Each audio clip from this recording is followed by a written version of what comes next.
جی welcome back ناظرین، break کے بعد آپ کا خیر مقدم ہے۔ محرم اپیل 2025 احساس کی خصوصی ٹرانسمیشن اس وقت آپ ملاحظہ کر رہے ہیں، جو تقریباً گزشتہ 1 گھنٹے سے جاری و ساری ہے، اور مقصد اس ٹرانسمیشن کا آپ ناظرین بخوبی جانتے ہیں۔ ڈے 1 سے الحمدللہ خدمت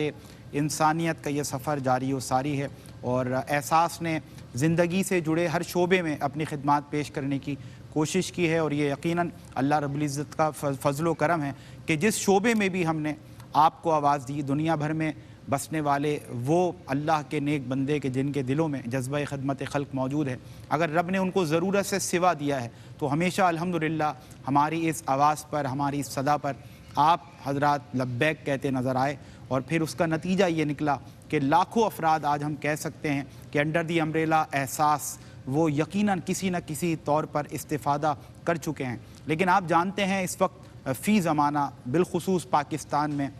جو مہنگائی کی شرح ہے، جو لوگوں کی معاشی صورتحال ہے، جو بے روزگاری کا یہاں پر اس وقت ریشیو یا پرسنٹیج ہے، یہ تمام چیزیں یہ تقاضا کرتی ہیں کہ ہمیں مزید محنت کرنے کی، مزید کام کرنے کی، اس خدمت کے دائرہ کار کو بڑھانے کی اشد ضرورت ہے۔ تو مختلف شعبہ جات میں کام ہوتا ہے، مختلف پروجیکٹس پہ کام ہوتا ہے۔ ہم نے بریک سے قبل بھی آپ سے گزارش کی، ہم خصوصی طور پر آپ سے چاہتے ہیں کہ ہینڈ پمپس کے حوالے سے آپ اپنی خدمات پیش کریں، اس کے ساتھ ساتھ راشن پیکس بڑی تعداد میں، تقریباً آپ سمجھ لیں کہ یہ ایک روٹین کا کام ہے احساس کا کہ ہم راشن پیکس جو ہے وہ مستحقین کے گھروں تک پورے ان کے عزت نفس کا خیال رکھتے ہوئے پورے عزت اور احترام کے ساتھ ان تک پہنچاتے ہیں، تاکہ خدمت کا یہ سفر جاری و ساری رہ سکے۔ اور ایک خصوصی اپیل ہم نے مساجد کی تعمیر کے حوالے سے بھی کی۔ کئی مقامات پر آپ ویجولز پہ بھی ملاحظہ کرتے ہیں کہ مساجد کی تعمیر ممکن ہوئی، اور آج وہاں پر جس نے بھی یہ خدمت کی ہے، جس کے ڈونیشن سے یہ مسجد تعمیر ہوئی ہے، ایک طرف تو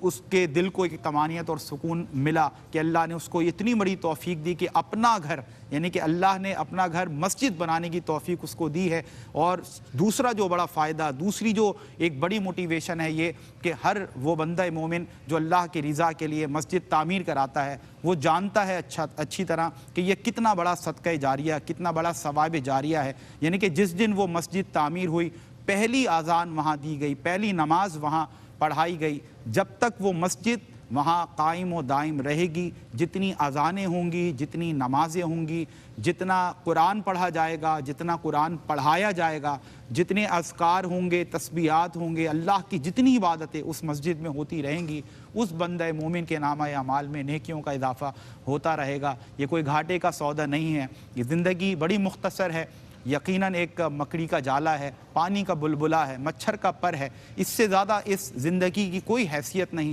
تو کیا ہی اچھا ہے کہ رب تعالیٰ نے اگر ہمیں ضرورت سے سوا دیا ہے تو ہم اللہ رب العزت کی راہ میں خرچ کرنے والے بنیں۔ کتنی موٹیویشن ہمیں قرآن سے، حدیث سے ملتی نظر آتی ہے۔ قربان جائیے میرے آقا کریم علیہ الصلوۃ والسلام کے، آپ جود و سخا کے پیکر ہیں، اور اس میں کوئی شک نہیں کہ کائنات میں آپ جیسا عظیم جیسے کوئی نہیں، ویسے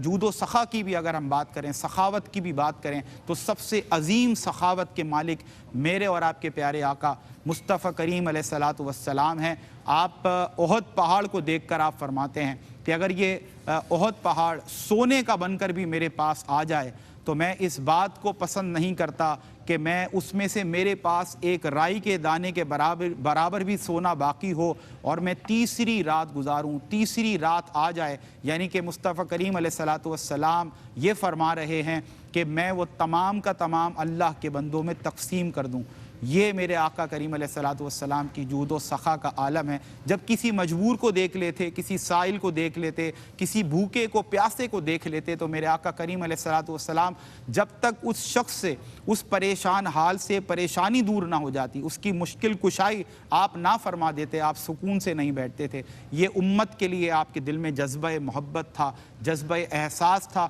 اور یقیناً اگر آپ نبی کریم صلی اللہ علیہ وسلم کے ہم نام لیوا ہیں، آپ سے محبت کا اظہار کرتے ہیں، تو اس محبت کے اظہار کا ایک تقاضا یہ بھی ہے کہ اگر رب نے ہمیں ہماری ضرورت سے سوا دیا ہے، تو جب بھی اللہ کی مخلوق میں کوئی ایسا طبقہ ہے کہ جس کو ہماری ضرورت ہے، جو پریشان حال ہے، بھوک اور پیاس سے، مفلسی سے دوچار ہے، تو ہمیں چاہیے کہ ہم بڑھ چڑھ کر اس کی مدد کریں۔ یہ دراصل ہم اس کی مدد نہیں بلکہ ہم اپنی مدد کر رہے ہیں، کیونکہ آپ کا یہ آج دیا ہوا، میں نے آپ سے ابتدا میں بہت سے ایڈوانٹیجز جو ہوتے ہیں، بڑا اجر و ثواب جو ملتا ہے، بہت سے فوائد جو دنیاوی اعتبار سے اخروی اعتبار سے ملتے ہیں، وہ آپ کے گوش گزار کیے۔ اس میں ایک یہ بھی ہے کہ جو اللہ کی راہ میں صدقہ کرنے والا ہے، جو اللہ کے بندوں کی ضرورتیں پوری کرنے والا ہے، جو اللہ کے بندوں کو پریشانی اور مشکلات سے نکالنے والا ہے، کل بروز قیامت اس کو اللہ اپنے عرش کے سائے تلے جگہ دے گا۔ آپ بتائیے اس سے بڑی کامیابی، اس سے بڑی سکسس کیا ہے؟ آج ہم دیکھتے ہیں لوگ کروڑوں اربوں روپے دنیا میں چھوڑ کر چلے جاتے ہیں، ابھی قبر تک نہیں پہنچتے کہ انہی کی اولاد دست و گریباں اور اس مال و دولت پر لڑتی اور جھگڑتی نظر آتی ہے۔ ایسی پراپرٹی آپ کے کس کام کی؟ ہم یہ نہیں کہہ رہے آپ سے، ہمارا ہرگز یہ مطلب اور مقصد نہیں کہ آپ تمام کا تمام مال ہی آپ اللہ کی راہ میں اللہ کے بندوں پر خرچ کر دیں۔ بالکل آپ اپنے لیے بھی رکھیں، آل اولاد کے لیے بھی رکھیں۔ کہنے کا مقصد یہ ہے کہ جو لوگ اس مال و دولت کے ساتھ انصاف کرتے ہیں اور مستحقین کا حق ان تک پہنچاتے ہیں، تو پھر ان کی اولاد بھی نیک اور صالح ہوتی ہے۔ آپ جو کہتے ہیں آپ کی اولاد وہ کم کرتی ہے، آپ جو کرتے ہیں آپ کی اولاد وہ زیادہ کرتی نظر آتی ہے۔ تو آج جب آپ اس نیکی کے کام میں پیش رہتے ہیں، عملی طور پر آپ پیش رہتے ہیں، تو پھر اس کا نتیجہ کیا نکلتا ہے؟ آپ کی اولاد تربیت حاصل کرتی ہے کہ مجھے بھی اگر اللہ رب العزت مال و دولت سے نوازے گا تو مجھے بھی غربا کی مدد کرنی ہے، معاونت کرنی ہے، ان کی خدمت کرنی ہے۔ بس اسی احساس کے جذبے سے ریلیٹڈ ہم نے ایک جھلک لینے کی کوشش کی کہ جیسے مصطفیٰ کریم علیہ السلام کا گھرانہ تھا، آپ کا خانوادہ تھا، تو وہاں ہمیں جود و سخا کی کیا جھلک نظر آتی ہے، اس کو بڑے اچھے انداز میں ایک واقعے کی صورت میں مفتی محمد عطر میاں صاحب پیش کر رہے تھے۔ سر میں چاہتا ہوں آپ وہیں سے کنٹینیو کریں۔ بسم اللہ۔ بسم اللہ الرحمن الرحیم۔ پروفیسر صاحب، یقیناً بات گفتگو چل رہی تھی سخاوت کی، اور مجھے وہ بات یاد آئی کہ خود رسول اللہ صلی اللہ علیہ وسلم فرماتے انما انا قاسم واللہ یعطی، میں تقسیم کرنے والا ہوں اور اللہ مجھے عطا کرنے والا ہے۔ اب جس گھرانے سے مصطفیٰ کریم کا گھرانہ تعلق رکھتا ہے تو اس کی شان اور عظمت کا عالم یہ ہے کہ یہ گھرانہ وہ عظیم گھرانہ ہے جو دنیا میں جس کی سخاوت مشہور ہے، اور محشر میں تو اس کی سخاوت کا عالم یہ ہوگا کہ جنہیں جہنم میں لے کر جا رہے ہوں گے وہ انہیں پکڑ کے جنت میں داخل کر دیں گے۔ یہ سخاوت کا عالم ہوگا۔ اور پھر مجھے وہ واقعہ میں بیان کر رہا تھا کہ حضرت مولا کائنات علی مرتضیٰ رضی اللہ تعالیٰ عنہ، آپ نے منت مانی ہے، اور یہ یاد رکھیے گا منت ماننا جائز ہے اور اسے پورا کرنا واجب ہے۔ اگر کوئی شخص جائز چیز کی منت مانتا ہے تو اسے پورا کرنا واجب ہے، اور اگر ناجائز چیز کی منت مانتا ہے تو ایسی منت ماننا بھی ناجائز ہے اور اسے پورا کرنا بھی ناجائز ہے۔ حضرت امام حسین رضی اللہ عنہ جب بیمار ہوئے تو حضرت مولا کائنات نے روزے کی نیت وہ کیے، اور اسی طرح حضرت امام حسن رضی اللہ عنہ نے بھی یہی ارادہ رکھ لیا کہ منت مان لی کہ ہم بھی روزہ رکھیں گے۔ اب وہ روزے رکھ لیے گئے۔ ہمارے ہاں اصول یہ ہے کہ جب سحری کا وقت ہوتا ہے تو بھائی طرح طرح کے انواع قسم کے لوازمات موجود ہوتے ہیں، جب تک وہ پورے نہ ہو تو ہم شاید سحری مکمل نہیں کر پاتے۔ 2-3 دن کا کھانا لا کے رکھ دو ہمارے یہاں۔ اور لیکن امام حسین رضی اللہ عنہ کے اور مولا کائنات کے گھر میں کیا عالم ہے کہ گھر میں کھانے کو کچھ نہیں ہے۔ گھر والوں سے کہا گیا کہ بھائی اب تو روزہ تو رکھنا ہے، اب سحری تو کرنا ہے، تو کیا جائے؟ کہا پانی پیے اور روزہ رکھ لیں۔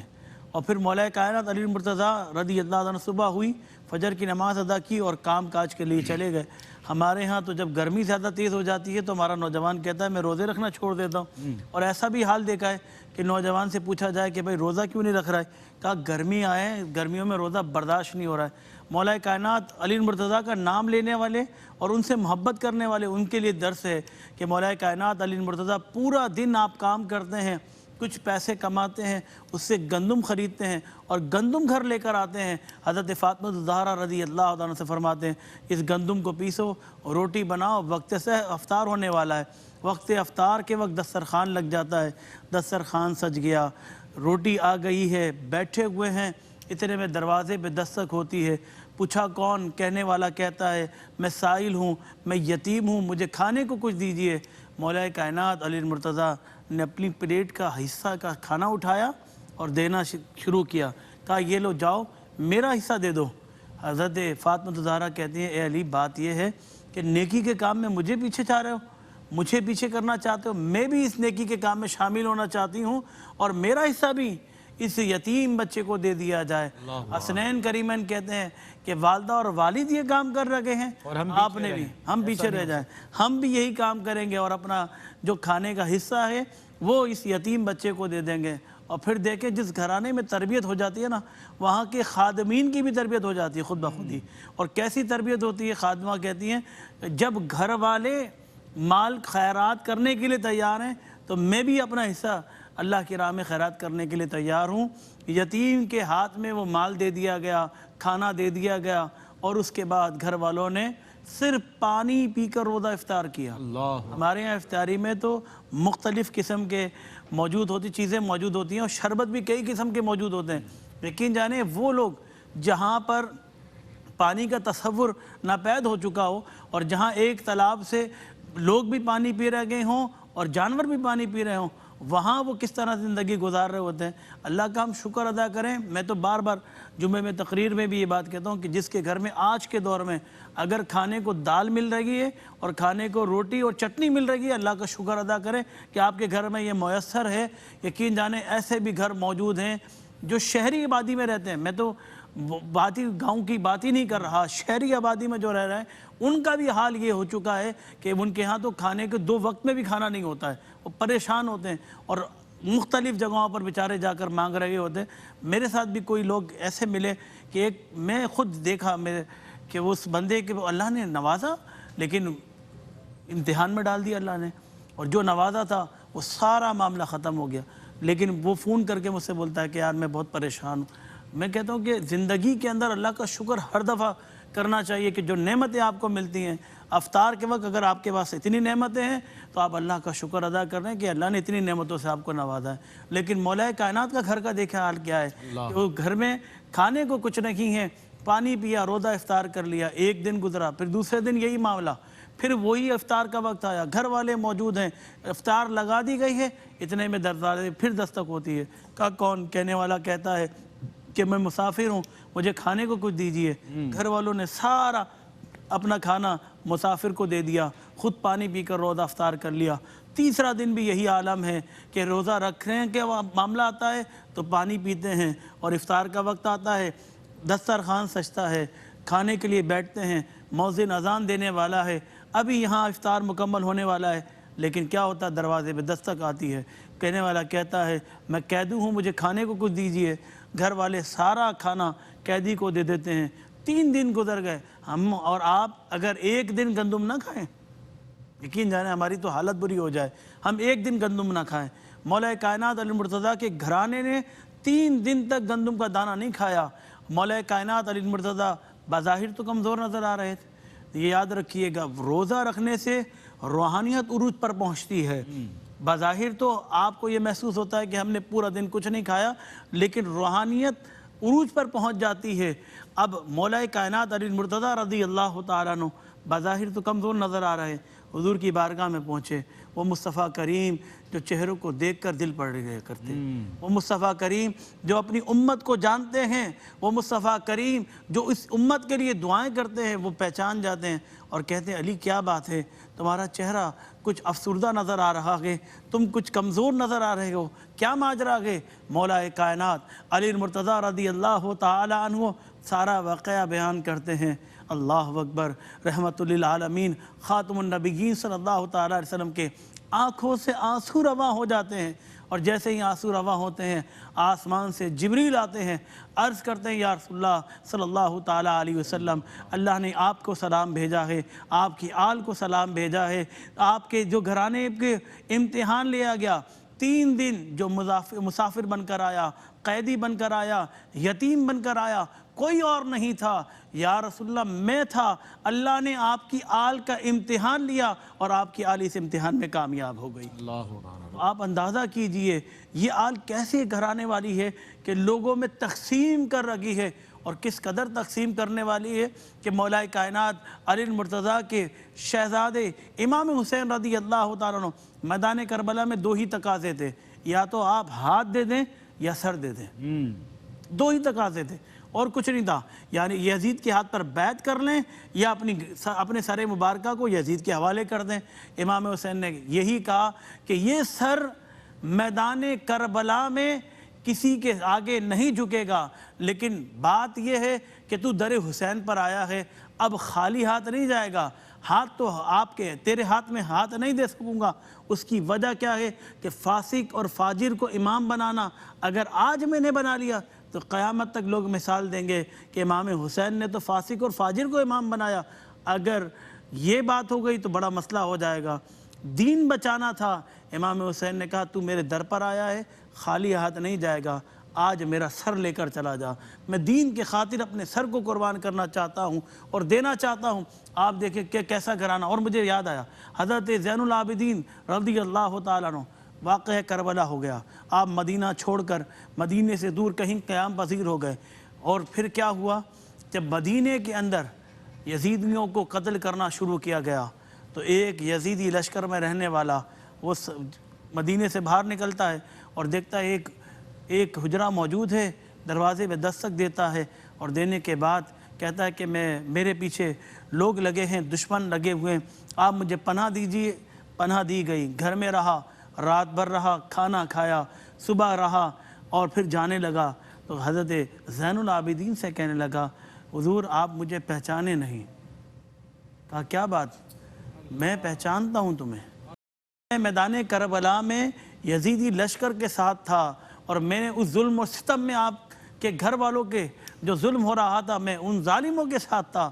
آپ مجھے پہچانے نہیں۔ حضرت امام زین العابدین نے کہا وہ تیرا ظرف تھا، یہ میرا ظرف ہے، تو میرے در پر آیا تھا، میرے در پر آنے کے بعد اب میں تجھ سے دشمنی نہیں رکھ رہا، میں تجھ سے بدلہ نہیں لے رہا ہوں، کیونکہ تو در حسین پر آیا ہے۔ یقین جانیے یہ در ایسا در ہے کہ اس در پر آنے والا اپنا ہو یا پرایا ہو، غیر ہو یا دشمن ہو، جو بھی آتا ہے اس در پر آنے کے بعد اپنا بن جاتا ہے۔ اور یقین جانے امام حسین ہو یا امام زین العابدین ہو اور یا خود مولا کائنات علی المرتضیٰ ہوں، اور پھر سارے انبیاء کے سرتاج امام الانبیاء حضور مصطفیٰ کریم صلی اللہ تعالیٰ علیہ وسلم ہوں، تو ان کے در پر بھی آنے والا کبھی خالی ہاتھ نہیں جاتا ہے۔ جو ان کے در پر آتا ہے وہ نوازا ہی جاتا ہے، اس قدر نوازا جاتا ہے کہ جھولیاں تو ہماری تنگ ہیں، لیکن یا رسول اللہ آپ جو عطا کرتے ہیں وہ اتنا ہے کہ ہماری جھولیاں بھی بھر جاتی ہیں۔ اللہ اکبر، اللہ اکبر۔ شاہ است حسین، بادشاہ است حسین، دین است حسین، دین پناہ است حسین، سرداد نداد دست در دست یزید، حقا کے بنا لا الہ است حسین۔ اللہ آپ کو سلامت رکھے۔ اور جو خوبصورت جھلکیاں آپ نے حضور کے خانوادے سے جود و سخا کے حوالے سے پیش کی ہیں، یقیناً ایک بہت بڑی موٹیویشن ہے، بہت بڑی ترغیب ہے، بہت بڑی تحریک ہے، اور یہ سب تربیت ہے مصطفیٰ کریم علیہ الصلاۃ والسلام کی کہ جس شعبے میں قربانی مانگی جا رہی ہے بڑھ چڑھ کر ایک ایک شخص، ایک ایک ہستی اس خانوادے کی قربانی پیش کرتی نظر آ رہی ہے، کیونکہ وہ جانتی ہے کہ یہ قربانی ہی ہے کہ جس کے ذریعے اللہ کا قرب نصیب ہوتا ہے۔ اور اس قرب کو کس انداز سے انہوں نے پا لیا کہ حضرت امام حسین رضی اللہ تعالیٰ عنہ، حضرت امام حسن رضی اللہ تعالیٰ عنہ جنت میں نوجوانوں کے سردار بنے نظر آتے ہیں۔ آپ کی والدہ محترمہ نبی کریم علیہ الصلاۃ والسلام کی لخت جگر زہرا بطول حضرت فاطمہ الزہرا رضی اللہ تعالیٰ عنہ خواتین کی، عورتوں کی سردار نظر آتی ہیں۔ مولا علی کرم اللہ وجہہ الکریم ایک موقع پر مصطفیٰ کریم علیہ الصلاۃ والسلام نے ارشاد فرمایا کہ اے علی تو مجھ سے راضی ہے، جنت میں تیرا محل میرے محل کے سامنے ہے۔ تو مولا علی کرم اللہ وجہہ الکریم رونے لگے اور آپ نے عرض کیا یا رسول اللہ علی آپ سے راضی ہے۔ بھئی یہ خوبصورت آپ سمجھ لیں جس انداز کی قربانیاں تھیں، جس انداز سے یہ گھرانہ قربانیاں پیش کرتا رہا، پھر آپ آخرت کی عزتیں بھی دیکھیں کہ اللہ رب العزت نے ان کو جنت میں کیسے کیسے مقامات اور کیسی کیسی عزتیں عطا کیں۔ اللہ رب العزت ان کی اتباع میں ہمیں اپنی زندگی گزارنے کی توفیق عطا فرمائے۔ اور جو اس پروگرام کا ہمارے یہاں پر بیٹھنے کا، اس نشست کا جو مقصد ہے وہ یہ کہ ہم نے جو ان تعلیمات سے روشنی لی خدمت انسانیت کے حوالے سے، وہ آپ کے دلوں تک، آپ کے قلوب تک پہنچائیں۔ اور ہمارے ساتھ فہد بھائی موجود ہیں، وہ یقیناً گاہے بگاہے ٹائم ٹو ٹائم ہمیں تھوڑا سا گراؤنڈ ریالٹی کی طرف بھی لے جاتے ہیں۔ میں نے سر ریکویسٹ کی اپنے دیکھنے والے ویور سے، ہمارے ڈونر سے، مسجد کی تعمیر کے حوالے سے بھی اچھا پانی کے حوالے سے ہم راشن پیکس کے حوالے سے تو اکثر بات کرتے رہتے ہیں. میں چاہتا ہوں فہد بھائی تھوڑا سا آپ مساجد کی کیسی نیڈ ہے اور جب یہ مسجد تعمیر ہوتی ہے تو وہاں جو رہنے والے باسی ہیں وہ کس انداز سے اپنی خوشی اور مسرت کا اظہار کرتے ہیں, آپ سے کیا فیلنگز شیئر کرتے ہیں, کچھ اس حوالے سے جو بیک گراؤنڈ ہوتا ہے اور گراؤنڈ ریئلٹیز ہوتی ہیں میں چاہتا ہوں ہمارے ناظرین تک پہنچیں. بالکل سمیر بھائی, دیکھیں وہاں پہ جو حالات ہیں نا, دیکھیں روٹی اور راشن پانی ان سب کی تو اچھا ضرورت ہے. صرف ان لوگوں کو اس کی فکر لاحق نہیں ہوتی کہ ہمارے لیے راشن کا یا پانی کا بندوبست ہو جائے, اتنی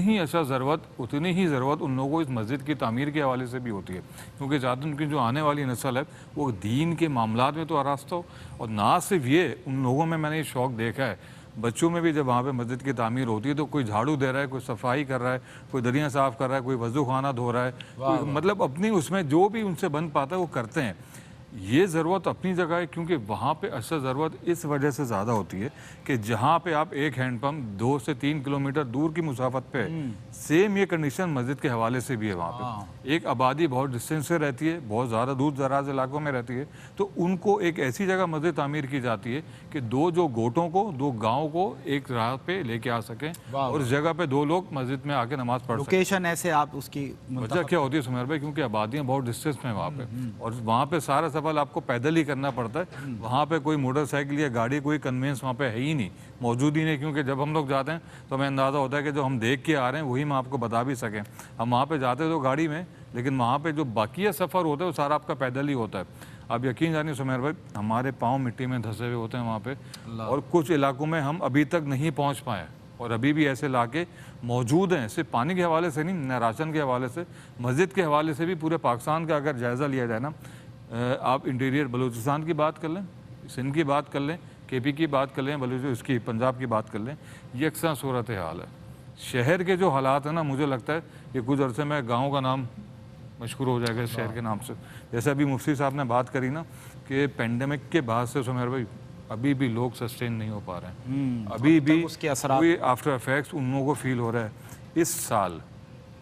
ہمارے پاس ان لوگوں کی بھی کالز آئی ہیں کہ جنہوں نے گزشتہ سال راشن دیا تھا, اور اس سال ان کا شمار لینے والوں میں ہو رہا تھا. ہمیں پتہ ہے وہ کس کے بہاف پہ بات کرنا چاہ رہے تھے اور کس کی بات کرنا چاہ رہے تھے. یہ وہ لوگ ہیں جو بڑے گھروں میں رہتے ہیں, جسے کہتے ہیں بنگلوں میں رہتے ہیں. ان لوگوں کی کال آئی تھی اس بار کے راشن کا انتظام ہو سکتا ہے. یہ میں آپ کو حقیقت کی بنیاد پہ بتا رہا ہوں کہ صورتحال کہاں تک پہنچ گئی ہے. ہم تو دور دراز علاقوں کی بات کرتے ہیں, اپنے شہر کے حالات بہت زیادہ خراب. اچھے سفید پوش اس نہج پہ پہنچ سکیں کہ اس بار ہم نے قربانی کا گوشت بھی ان کے گھروں میں پہنچایا ہے, کہ جو قربانی ڈونیٹ کرتے تھے احساس کو کہ ہماری طرف سے بکرے کی قربانی لے لیں اور اتنے بڑے جانور کی قربانی لے لیں اور ڈسٹریبیوٹ کر لیں, اس بار ان کا شمار گوشت لینے والوں میں سے تھا. اور بھائی حقیقت ہے آپ کے شہر کی, اس میٹروپولیٹن سٹی کی میں آپ سے بات کر رہا ہوں. ہم تھرپارکر کی, انٹیریئر بلوچستان کی تو بات کرتے ہی ہیں, سوچیے وہاں پہ کیا حالات ہوں گے کہ جب آپ کے اپنے شہر کے یہ حالات ہیں. لوگ روتے ہوئے آئیں, صرف یہ بولا کہ ایک راشن کا پیک ہمیں دے دیں, اللہ, مزید کسی کی بات نہیں ہو رہی. بچوں کو اسکول سے نکلوا چکے ہیں, کرائے کا مکان ہے, کرایہ چڑھ چکا ہے, نہیں رہ پا رہے, نہیں گزارا ہو پا رہا. ایسا ہی تو اب سوچئے کہ وہاں کے کیا حالات ہوں گے کہ جہاں پہ بجلی پانی گیس, وہاں پہ لوگوں کے پاس بامشکل لکڑیاں میسر ہوتی ہیں کہ ہانڈی جلا سکے اپنے. یہ تو ہم بہت دور دراز کی بات کریں کہ ہم راشن پیک کی اور دوسری سہولیات کی بات کرتے ہیں, بیسک نیڈ موجود ہی نہیں ہے. مسجد کے حوالے سے ایسے سمیر بھائی نے کہا اشد ضرورت ہے, پورے پاکستان میں ضرورت ہے, نہ صرف انٹیریئر سندھ میں, بلوچستان میں, کے پی کے میں, پنجاب میں. کیونکہ دیکھیں وہ لوگ ہیں جو سیلاب متاثرین ہیں, وہ بھی ہجرت کر کے آئے پنجاب سے یہاں پہ سندھ کی طرف, ان کے لیے بھی بہت زیادہ ضرورت ہے کیونکہ ڈسٹینس بہت ہوتا ہے سمیر بھائی. بلکہ فہد بھائی سوری آپ کی بات کاٹ رہا ہوں, جب میں نے دیکھا نا آج ہم نے یہاں پہ بیٹھ کے خصوصی طور پہ کیٹیگوریکلی ان 3 پروجیکٹس پہ بات کرنی ہے, تو میں ناظرین کیونکہ ہمارے ایک فیملی کی طرح ہیں سب, تو میں ان سے بھی شیئر کر لیتا ہوں. تو مجھے تھوڑی سی مفتی صاحب ارریلیونسی لگی. میں نے کہا کہ یار ایک راشن پیکس ہم نے بات کرنی ہے, ہم نے پانی کی فراہمی کے حوالے سے ہینڈ پمپس کی بات کرنی ہے, تیسرا جو پروجیکٹ ہے وہ ہے مسجد. میں اس نتیجے پہ پہنچا, دیکھیں احساس, ایک تو یہ وزڈم میں چاہتا ہوں, سچ جو wisdom needs to be appreciated, جو ہمیں فہد بھائی نے بتایا کہ ہم 4 دیکھتے ہیں چھوٹے چھوٹے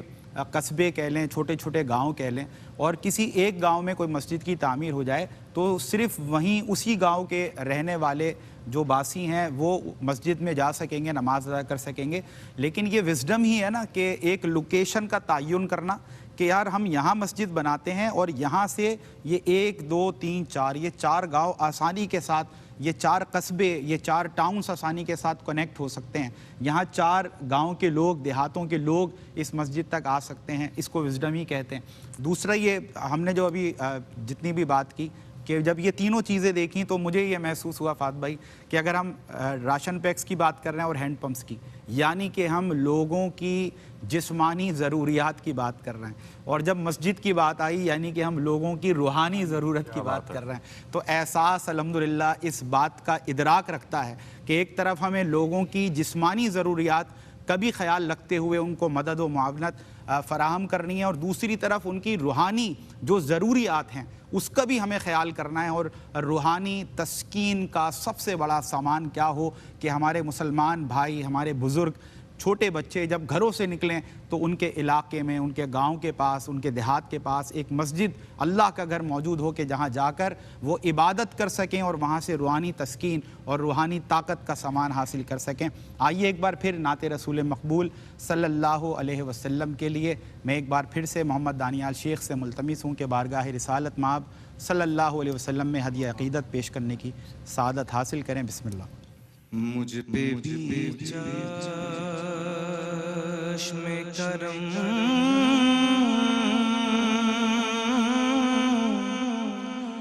اے میرے آقا کرنا، مجھ پہ بھی چشم کرم اے میرے آقا کرنا. حق تو میرا بھی ہے رحمت کا تقاضا کرنا. حق تو میرا بھی ہے رحمت کا تقاضا کرنا. مجھ پہ بھی چشم کرم، تو کسی کو بھی اٹھاتا نہیں اپنے در سے، تو کسی کو بھی اٹھاتا نہیں اپنے در سے. تیری شان کے شایا نہیں ایسا کرنا کہ تیری شان کے شایا نہیں ایسا کرنا. مجھ پہ بھی چشم کرم یہ تیرا کام ہے آمنا کے در یتیم، یہ تیرا کام ہے آمنا کے در یتیم، یہ تیرا کام ہے آمنا کے در یتیم. ساری امت کی شفاعت تن تنہا کرنا. ساری امت کی شفاعت تن تنہا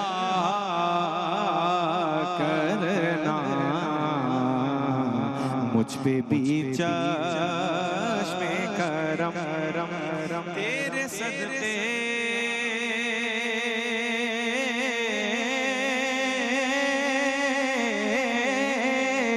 آقا تیرے صدقے وہ اسی رنگ میں خود ہی ڈوبا تیرے صدقے وہ اسی رنج میں خود ہی ڈوبا جس نے جس رنگ میں چاہا مجھے رسوا کرنا جس نے جس رنگ میں چاہا مجھے رسوا کرنا مجھ پہ بھی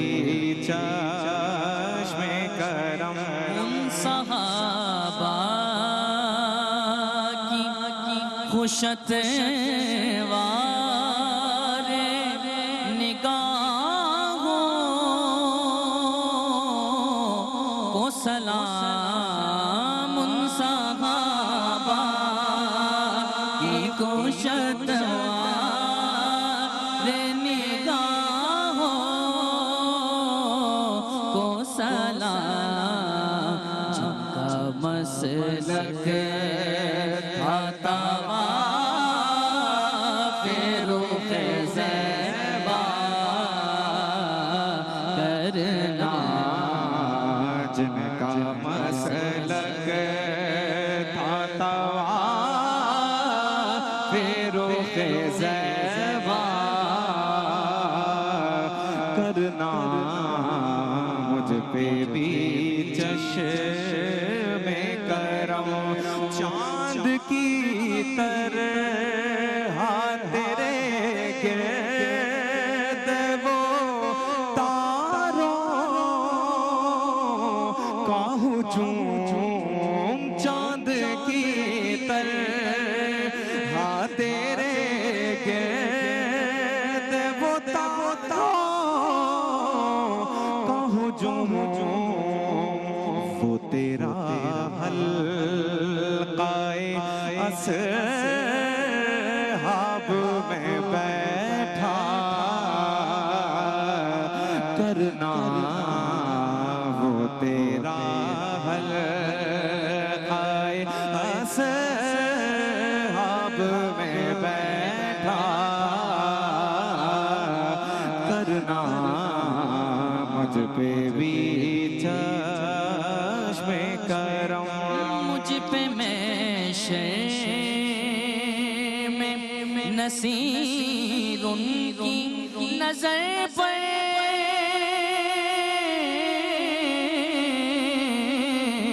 ہی گئی مجھ پہ میشے میں نصیر ان کی نظر پڑ ہی گئی مجھ پہ محشر میں نصیر ان کی نظر پڑ ہی گئی کہنے والے اسے کہتے ہیں خدا کا کرنا کہنے والے سے کہتے ہیں خدا کا کرنا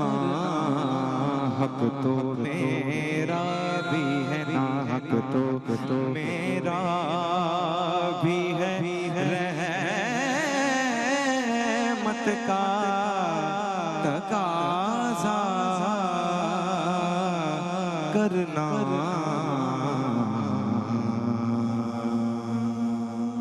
اللہ اکبر. یقیناً ناظرین جب اپنے اعمال پر نظر پڑتی ہے نا تو محسوس تو یہ ہوتا ہے کہ ہمارا تو کوئی حق نہیں کہ ہم ان سے مانگیں تو پھر کس منہ سے مانگیں. ہمارے اعمال ایسے کیا ہیں. ہم نے حضور سے محبت کا اظہار زبانی کلامی تو کیا ہے، لیکن اگر عملی طور پر ہم بات کریں تو یقیناً ہر دل ناداں شرمندہ نظر آتا ہے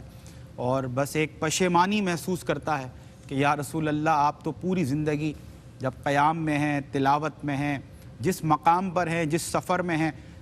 ہر مقام پر ہر سفر میں آپ کی زبان اقدس پر یا رب امتی کی صدائیں ہیں. اور یقیناً حضور نبی کریم صلی اللہ علیہ وسلم کے سینہ اطہر میں امت کا جو درد تھا، امت کے لیے جو محبت تھی،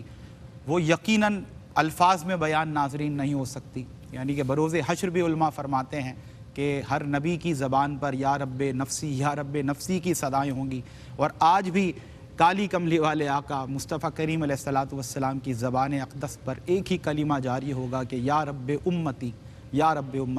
یعنی کہ جب تک آپ کی ظاہری حیات ہے آپ اس امت کی پرواہ اور فکر کرتے رہے. اور بروز حشر کے جب بڑے بڑے انبیاء، جید انبیاء کی زبانوں پر یا رب نفسی ہے، آج بھی مصطفیٰ کریم علیہ الصلوۃ والسلام سید الانبیاء، خاتم الانبیاء، آج بھی آپ اس امت کی فکر کرتے نظر آتے ہیں. اور یقیناً آپ اللہ کے پیارے لاڈلے محبوب ہیں. اور جب محبوب کسی بات پر ضد کرے، اصرار کرے اور یہاں تک کہ سجدے میں چلا جائے کہ اے رب جب تک میری امت کو نہ بخشے گا تیرا محبوب تجھ سے راضی نہ ہوگا، تو آج اس امت کے لیے فکر کیا ہونی چاہیے. ہم اس محبت کا دعویٰ کرتے ہیں، ہر کوئی یہ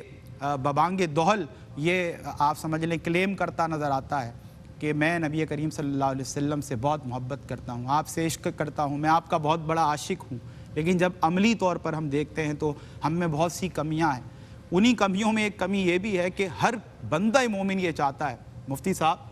کہ جب حوض کوثر سے مصطفیٰ کریم علیہ الصلوۃ والسلام مالک حوض کوثر اپنے دستے مبارک سے جب حوض کوثر سے جام کوثر پلا رہے ہوں تو ہم بھی اس قطار میں کھڑے ہوں اور حضور کے دستے مبارک سے ہمیں بھی وہ جام نصیب ہو جائے. لیکن اس کے لیے ہم نے کوشش کیا کی ہے. تو میں اس آج کے اس ہمارے پروگرام کے کانٹیکسٹ میں مجھے یہ محسوس ہوتا ہے کہ یہ بات کی جا سکتی ہے. اگر آپ اور میں، اللہ نے اگر ہمیں یہ پوٹینشل دی ہے، سکت یہ طاقت دی ہے، اللہ نے ہمیں یہ توفیق دی ہے کہ ہم میں اتنی فائنینشل پوٹینشل ہے کہ ہم لوگوں کے پانی کے انتظام کے لیے، لوگوں کی پیاس کو بجھانے کے لیے ہم کوئی کردار ادا کر سکتے ہیں. اگر ہم نے دنیا میں رہتے ہوئے جب خلق خدا کو ضرورت پڑی اس کو پانی سے سیراب کرنے کے لیے اپنا کردار ادا کیا، تو پھر ہمیں قطار میں لگنے کے لیے، حوض کوثر کا جام نوش کرنے کے لیے ہمیں عملی اقدامات کرنے کی وہاں ضرورت نہیں ہوگی. بروز حشر کریں گے شفاعت چن چن کر کہ ہر غلام کا چہرہ حضور جانتے ہیں. تو پھر وہ جو دنیا میں لوگوں کو پانی پلاتا ہوا، ہینڈ پمپس لگاتا ہوا، کنویں کھدواتا ہوا، خلق خدا کو سیراب کرتا ہوا آیا ہے، پھر حضور اس کو پکاریں گے انشاءاللہ اور اس کو حوض کوثر سے وہ جام کوثر عطا کیا جائے گا کہ اگر وہ ایک بار پی لے تو پھر اس کو کبھی پیاس نہیں لگے گی. اگر آپ بھوکوں کو کھانا کھلانے والے ہیں، راشن پیکس پہنچانے والے ہیں، اپنا دسترخوان وسیع کر کے خلق خدا کو بٹھا کر ضیافت پیش کرنے والے ہیں، تو پھر یقیناً جو آخرت کی بھوک ہے آپ کو اس سے محفوظ کر دیا جائے گا. یہ تمام وہ چیزیں ہیں جو ہم آپ سے یہاں پر بیٹھ کر کوئی عام کتابوں سے بات نہیں کر رہے، ہم وداؤٹ ریفرنس بات نہیں کر رہے، بلکہ قرآن اور حدیث ہمیں جو روشنی دیتے نظر آتے ہیں اس کی یہ چند جھلکیاں ہیں جو آپ کے قلوب تک پہنچانے کی ایک کوشش کر رہے ہیں. اس کار خیر کے لیے ہم کنٹریبیوٹ کرنے کی کوشش کر رہے ہیں. یہ جو ہمارے نعت خوانوں نے جو کلام پڑھا اور اس میں جو موٹیویشن ہے کہ حضور کیسے نوازتے ہیں، کیسے نظر کرم فرماتے ہیں، اور حقیقت یہی ہے کہ ہم اس قابل ہیں یا نہیں ہیں. ہم جانتے ہیں کہ ہم اس قابل نہیں ہیں کہ اس در سے کچھ مانگے، آپ سے نظر کرم کا کوئی حق رکھیں، لیکن آپ وہ ایسی دینے والی ذات ہیں، آپ ایسے جود و سخا کے پیکر ہیں کہ بس جو کچھ بھی نہیں ہے، جس کے اعمال نامے میں کوئی دکھانے کے لیے نیکی نہیں، وہ بھی آپ کے در سے، آپ کے قدموں سے جڑنے کی کوشش کرتا ہے، وہ بھی تڑپتا ہے، وہ بھی آرزوئیں کرتا ہے، وہ بھی التجائیں کرتا ہے. اور آپ پھر وہی کمال بات کہ اچھوں کو تو سبھی نوازتے ہیں، میرے آقا بروں کو بھی نواز دیا کرتے ہیں. یہ ان کی کرم نوازی ہے. اللہ کے پیارے محبوب ہیں. جو آپ نے ہمیں روشنی دی، جو ہمیں موٹیویشن، ترغیب و تحریک دی، یہ اسی کی ایک جھلک کے آج احساس خدمت انسانیت کا یہ جو سفر طے کر رہا ہے. اور جو لوگ بھی اس میں جڑ رہے ہیں، ہم بار بار یہ دعا کرتے ہیں الحمدللہ فہد بھائی ہمیں جہاں موقع ملتا ہے علماء کرام سے بھی دعا کرواتے ہیں کہ جس نے بھی کنٹریبیوٹ کیا اس کار خیر میں اللہ رب العزت اس کو خوب نوازے اور نبی کریم صلی اللہ علیہ وسلم نگاہ کرم فرمائے، بار بار آپ کا مدینہ پاک میں حاضری اللہ رب العزت آپ کو عطا فرمائے، کیونکہ جو لوگ جاتے ہیں وہ جانتے ہیں کہ اس در سے ملتا کیا کیا ہے، اس شہر سے ملتا کیا کیا ہے، کہ جو گئے ان کو بھی پتہ ہے، جو نہیں گئے تڑپ رکھتے ہیں، جب پہنچتے ہیں اور اپنی آنکھوں سے دیکھتے ہیں تو پھر ہر زبان پر یہی ہوتا ہے کہ بتاؤں کیا نعمتیں ملی ہیں مکین خضرا تیری گلی میں، سرور بخشا تیری گلی نے، سکون پایا تیری گلی میں، کرم ہو اے تاجدار بطحا، عطا ہو کچھ لاڈلوں کا صدقہ، ہزاروں منگتے پسارے دامن، کھڑے ہیں داتا تیری گلی میں، اور خدا کی مرضی خدا کی حکمت خدا ہی جانے، ولیکن ہم نے سروں کا کعبہ حرم میں دیکھا اور دلوں کا کعبہ تیری گلی میں، بتاؤں کیا نعمتیں ملی ہیں مکین خضرا تیری گلی میں، سرور بخشا تیری گلی نے اور سکون پایا